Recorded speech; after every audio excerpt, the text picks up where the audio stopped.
Welcome back to another technical deep dive here in the debug zone. Today we're tackling a big question and breaking it down with us from other users. Hopefully this clears up some misconceptions and helps you get the answer you need. So buckle up, stay a little curious, and let's jump right in.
And that's a wrap.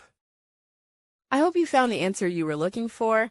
If you did, take a second to hit that subscribe button. It really helps out. And let me know in the comments which solution worked best for you. See you next time in the debug zone.